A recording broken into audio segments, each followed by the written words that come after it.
नमस्कार, मेरा नाम सुहानी शर्मा है और आप सुन रहे हैं न्यूज़ मीडिया टुडे का शाम 4 बजे का 1 मिनट पॉडकास्ट। सुप्रीम कोर्ट की एक संविधान पीठ महाराष्ट्र राजनीतिक संकट से संबंधित याचिकाओं पर वर्तमान में सुनवाई कर रही है।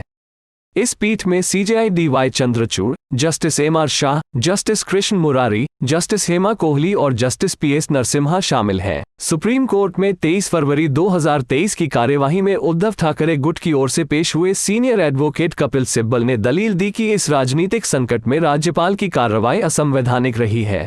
सीनियर एडवोकेट कपिल सिब्बल ने दलीलें समाप्त करते हुए कहा, मैं यहां खड़ा हूं ताकि संस्थागत अखंडता और यह सुनिश्चित करने के लिए कि संवैधानिक प्रक्रियाएं जीवित रहें। यदि योर लॉर्डशिप इसे राज्यपाल की कार्रवाई बरकरार रखते हैं तो 1950 के दशक से हमने जो कुछ भी बरकरार रखा है यह उसके अंत का संकेत होगा। सीनियर एडवोकेट का तर्क था कि राज्यपाल को कानून में किसी राजनीतिक दल के बागी विधायकों को पहचानने और उनके कार्यों को वैध बनाने का अधिकार नहीं है, क्योंकि यह पहचानने की शक्ति कि कौन राजनीतिक दल का प्रतिनिधित्व करता है चुनाव आयोग के अधिकार क्षेत्र में है।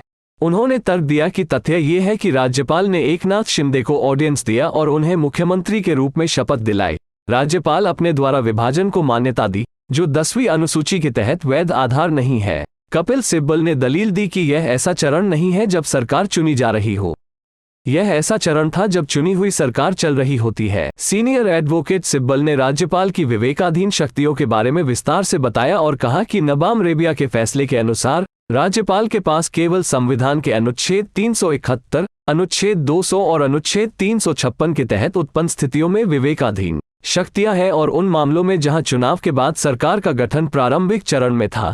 उन्होंने प्रस्तुत किया, चुनी हुई सरकार बनने के बाद कोई विवेकाधिकार नहीं है।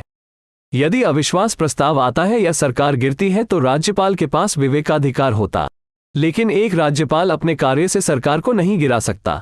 जब एकनाथ शिंदे और भाजपा ने राज्यपाल से संपर्क किया और राज्यपाल ने हमें विश्वास मत के लिए कहा, उन्होंने हमसे किस आधार पर पूछा?